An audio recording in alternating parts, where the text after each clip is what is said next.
The dust of the western plains often carried whispers of fate, and for Clara Belle, a young woman weathered beyond her years, destiny awaited on a desolate platform. It was the summer of 1880, in the dusty outpost of Canyon Creek, Montana Territory.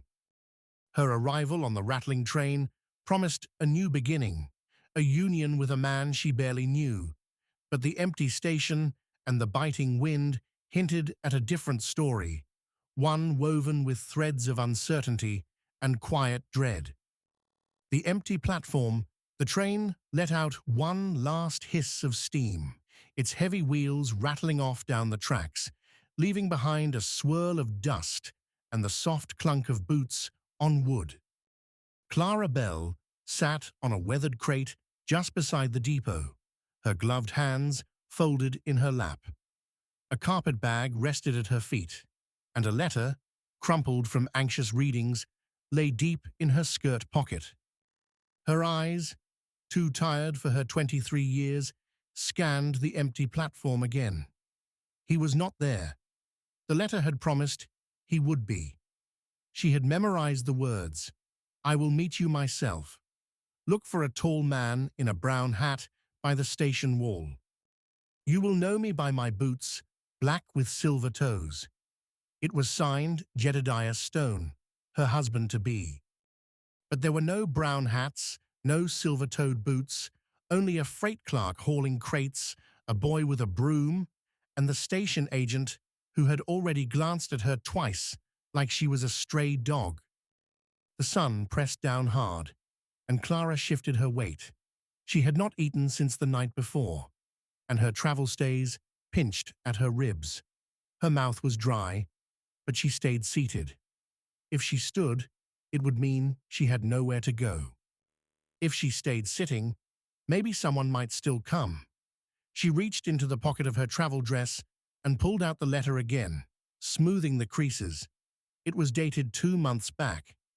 Had he changed his mind, died, found somebody else? A throat cleared near the depot office. "Ma'am," the station agent called, "you waiting on someone?" Clara nodded once. "Yes, sir. My intended." The man gave a polite grimace. "Train's not due again until tomorrow." She nodded again, slower this time. The agent hesitated, then disappeared inside. Clara kept her eyes on the tracks. She would wait here until dark if she had to. The broken wheel, 15 miles west, Silas Thorne pulled hard on the reins of his bay gelding and stared down at the broken wheel of the wagon. The blasted thing had cracked clean through when he hit the rut near the creek crossing.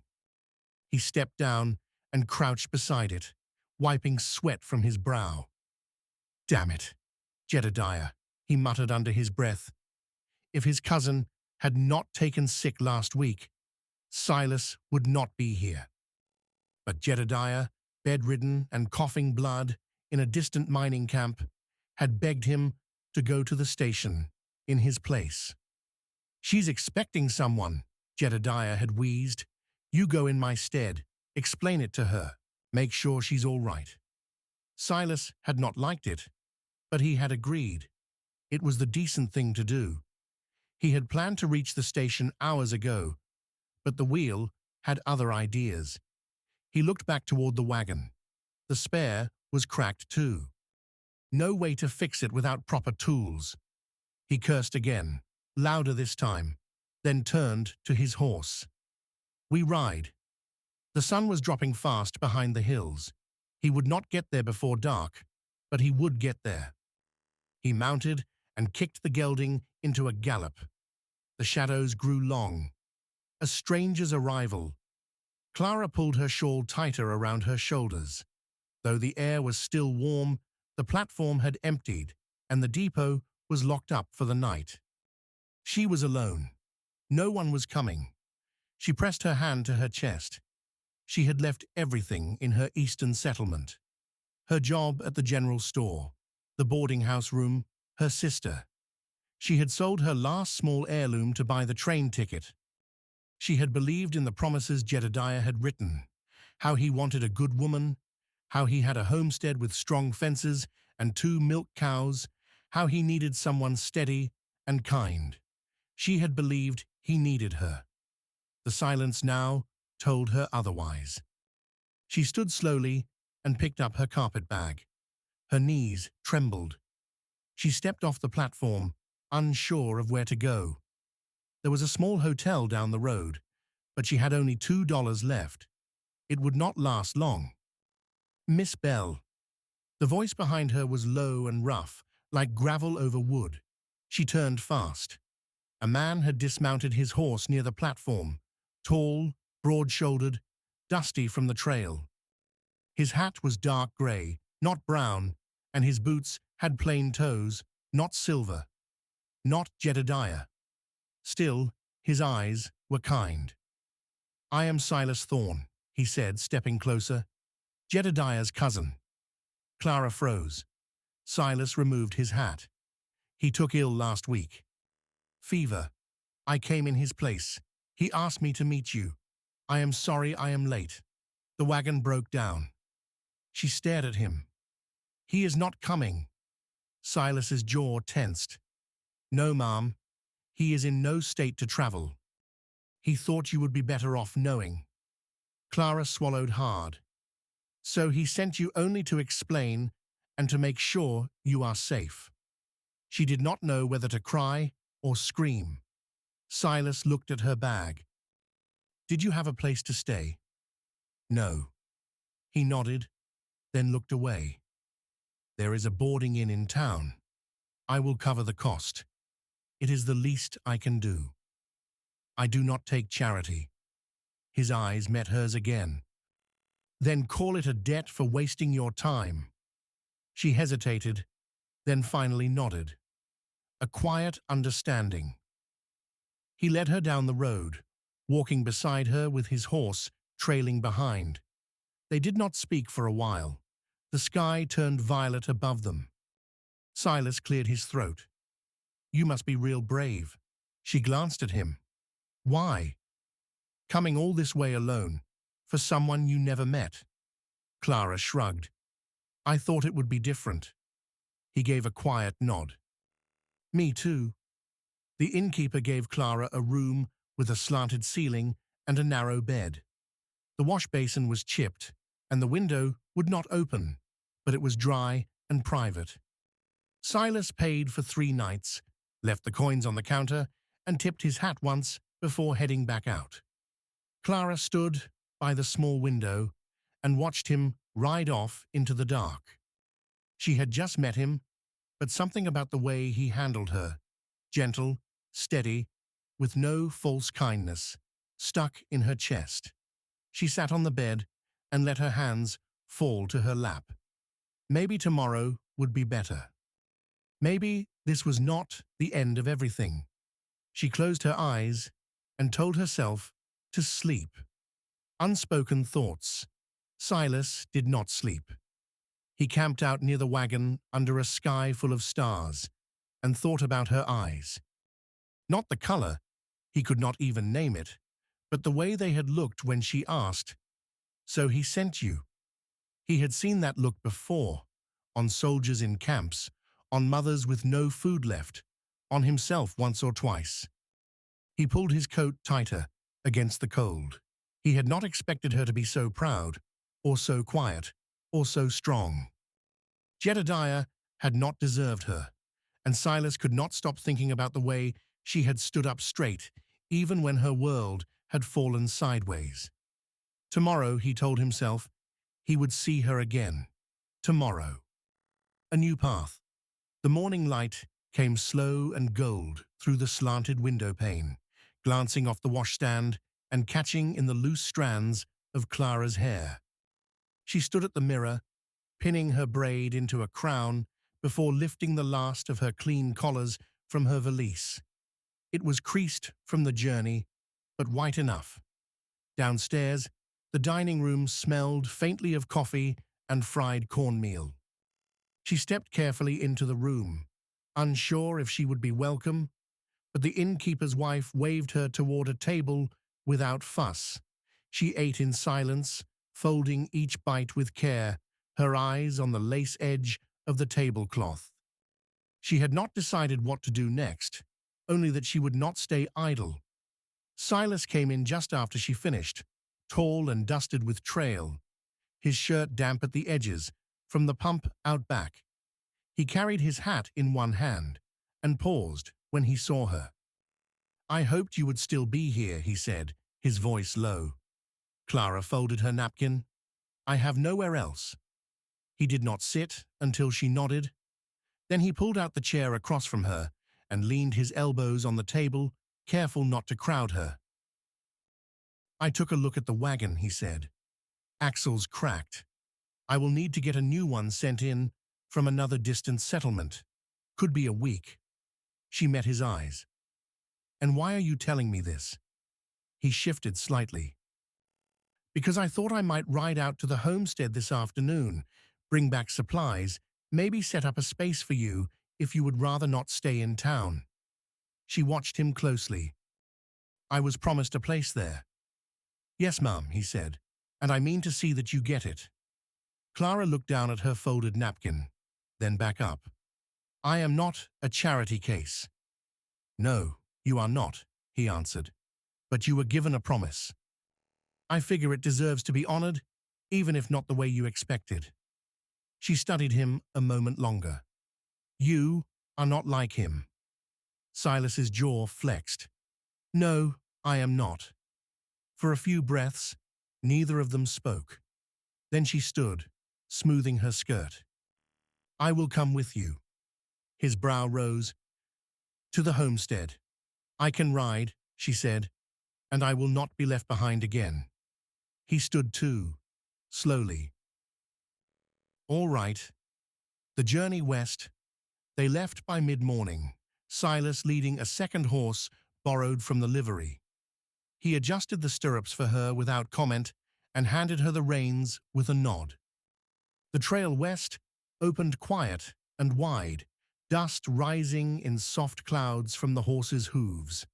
They rode without much talk, the wind carrying the scent of pine and river water.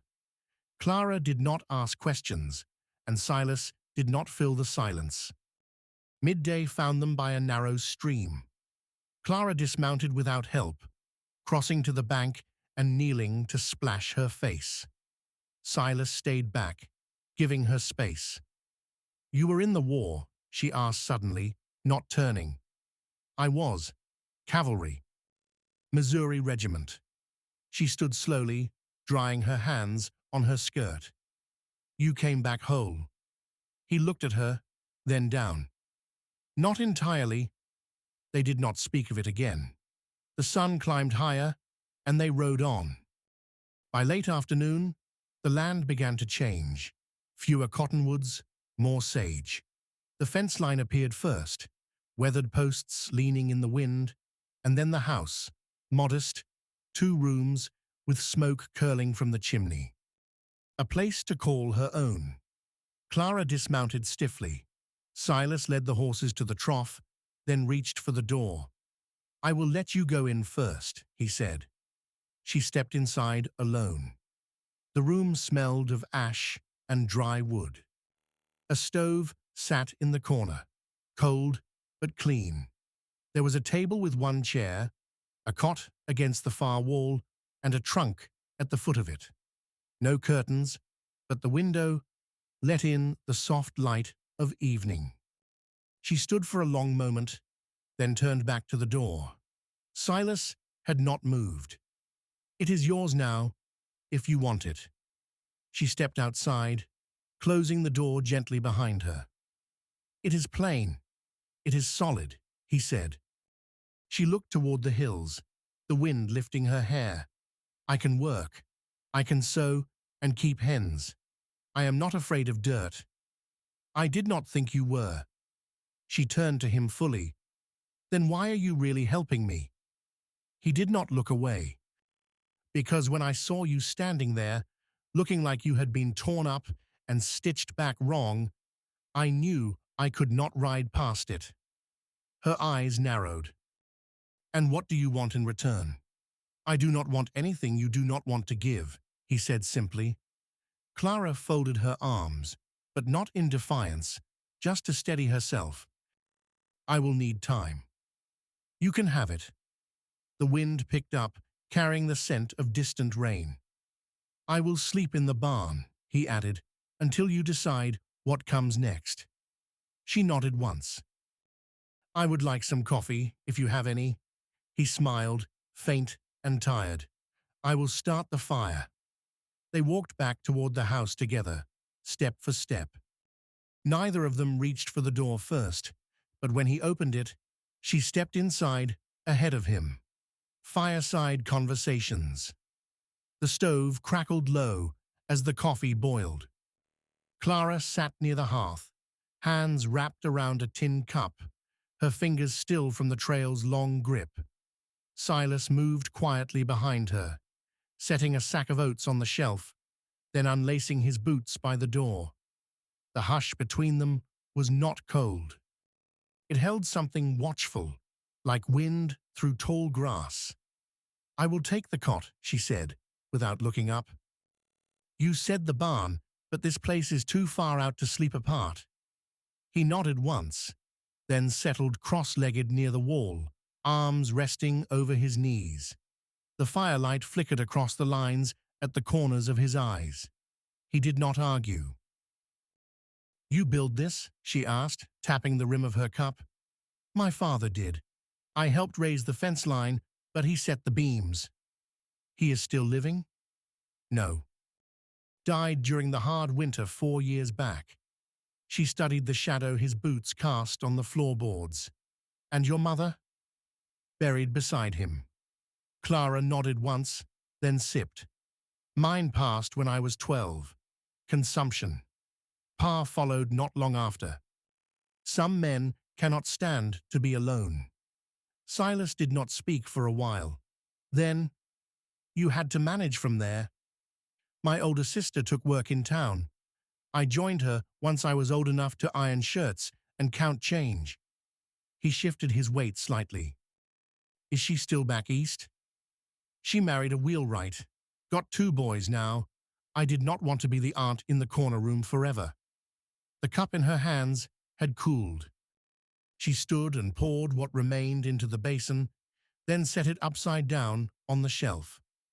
You know, Silas said, there is a patch of ground north of the house that has been left too long. Good for a garden if the spring stays wet. That is hopeful thinking. It is good land, he said.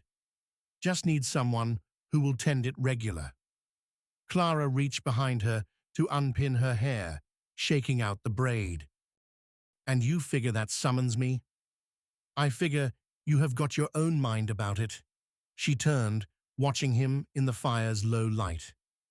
Would you still want me here if Jedediah had come instead? He met her gaze without flinching. He did not, and I am not sorry. She crossed the room, slow and even, and knelt to fold the quilt at the foot of the cot. I do not know what comes next. I am not asking you to, he said. Not tonight. The fire burned down to its last orange glow. Clara stood and pulled the quilt up over the cot, then lay back with her arms crossed beneath her head. Silas stretched out along the floor, using his rolled coat for a pillow. They lay in silence until the wind shifted outside, and a loose shutter tapped against the siding. Your boots, she said into the dark. What about them? They do not have silver toes. He let out a low breath, almost a laugh. Never cared for flash. She smiled to herself, unseen. Neither do I. The wind quieted, and the room settled into stillness again. Silas's breathing evened, and Clara stared at the slanted ceiling, her body heavy with fatigue, but her thoughts strangely light. She had not come looking for this. She had not come looking for him. But she was not sorry either. Shared ground. The next morning brought low clouds and the scent of wet dirt. Rain had come in the night, just enough to leave puddles along the edge of the barn and darken the porch boards. Clara stood at the threshold, arms folded, watching a pair of magpies dart between the fence posts. Silas stepped out from the barn, sleeves rolled, his shirt damp at the collar from chopping kindling. He did not speak right away, only nodded toward the stack of wood near the door before setting the axe against the wall.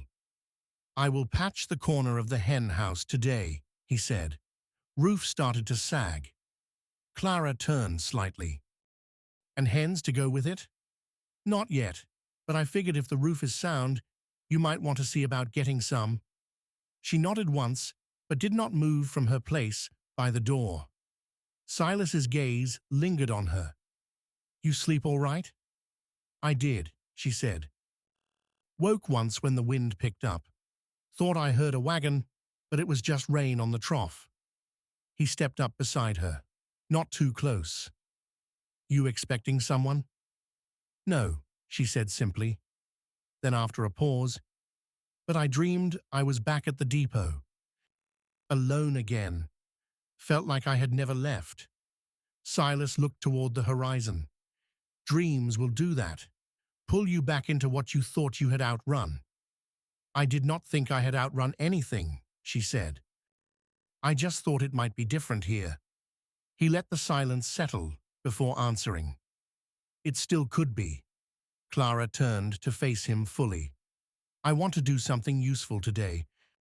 Not just sit and wait for the stove to heat. I have got a shed full of gear that needs sorting," he said. "Could use someone who can tell a needle from a nail." "I will start there then." He stepped aside, letting her pass down the porch steps before following her around the side of the house.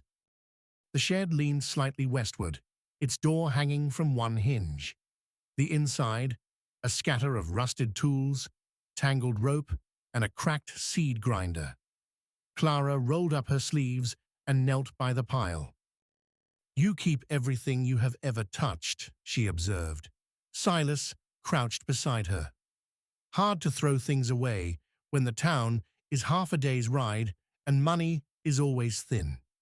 She lifted a broken lantern. "This one is past fixing. I have got others." She set it aside and reached for a coil of wire. "This could patch a fence." They worked in quiet rhythm, sorting what could be salvaged from what could not. By noon, she had a stack of usable items near the door and a pile of scrap ready for melt or burn. Silas leaned on the doorframe, watching her tie the last bundle of wire with a strip of cloth. "You have got a good eye for what is worth keeping." "I had to learn," she said. "When you have only got one drawer to keep things in, you figure out what matters." He stepped inside, brushing sawdust from an old workbench.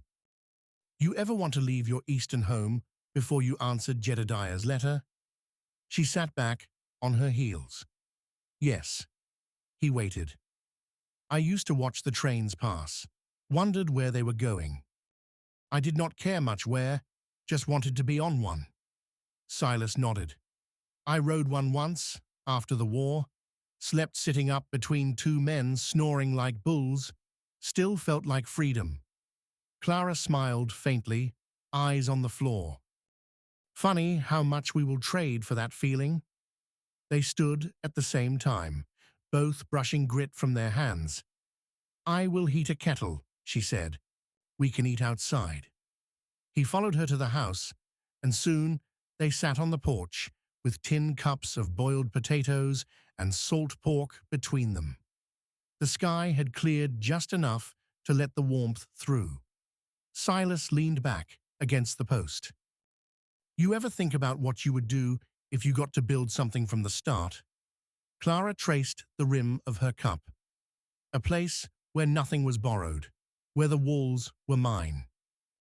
I would grow beans, keep a butter churn, maybe teach reading if the neighbors had children." He looked over at her. "That sounds like something worth building." She met his eyes. "Would you help?" "I would." They did not speak after that, just sat as the breeze moved the grass and the sun crept down toward the far ridge. Neither of them looked away. A new season, the snow came early that year. By the first week of October, frost clung like lace to the porch railings, and the pasture grass dulled to a silvered gold.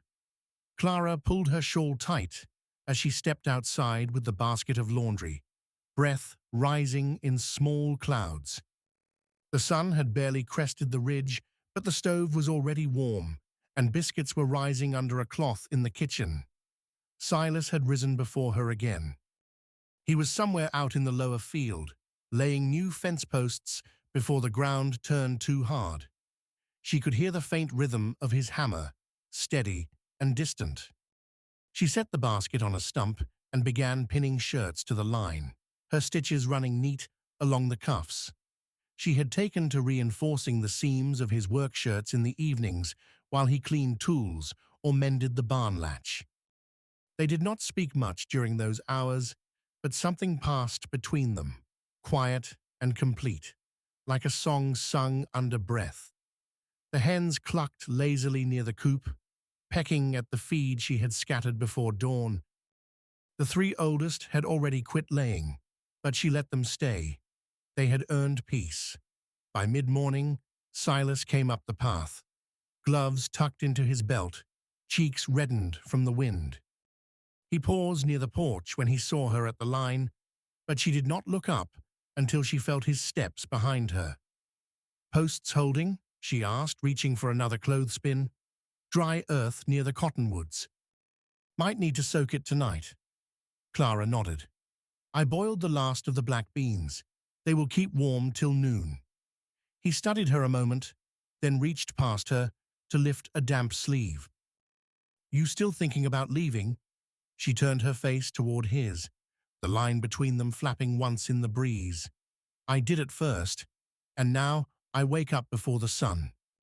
I tend a stove I did not build, feed hens I did not buy, and sleep in a bed that still creaks under my weight." She rested her hands on her hips. "But I do not feel like I am borrowing any more." He nodded slowly. "You are not." They stood quiet again. Clara pulled the last shirt from the basket and pinned it beside the others. The line swayed gently, cloth brushing cloth. "I got a letter yesterday," Silas said after a moment. She looked up. "From Jedediah? He is back on his feet, staying with folk near a mining camp." She did not answer right away. "He asked about you." Clara dusted her hands on her apron. "Did you write him back?" "Not yet." She met his eyes fully. "Do not tell him anything more than he needs to know." "I will not." The wind picked up, and Silas reached to steady the basket. Clara caught his hand without thinking. His skin was warm, calloused from the work, but his grip softened as their fingers settled together. "I did not expect to feel at home again," she said, "but I do." Silas stepped closer, their hands still joined. "I did not expect to want more than what I had, but I do now." Clara's throat tightened. "Can I ask you something?" "Anything." "Would you build another room onto the house? One with space for a cradle beside the stove?" His chest lifted with the breath he drew, and something in his face, something unguarded and wide, answered before his voice did. "I already drew the plans." She laughed, a sound she had not made in years, and pressed her forehead to his chest. They stood like that until the sun climbed above the trees. A home built with care. That winter settled deep and quiet over the hills. They spent the dark months side by side, stitching curtains, sealing cracks in the walls, watching the fire die down to embers and rise again. They spoke of planting beans and squash come spring, of ordering a milk cow from a neighbor due north, of finding a name that would suit a child raised among fences and pine. By March, the new room stood, small but warm, with a window that caught the morning light just right. Clara moved her mending basket to a low bench by the cradle and began stitching a quilt from old shirts and flour sacks. Silas carved toys from leftover cedar, smoothing each edge by hand. The baby came just after the thaw, a girl with strong lungs and wide, dark eyes. They named her Lily, for the wildflowers that bloomed near the creek when the snow melted.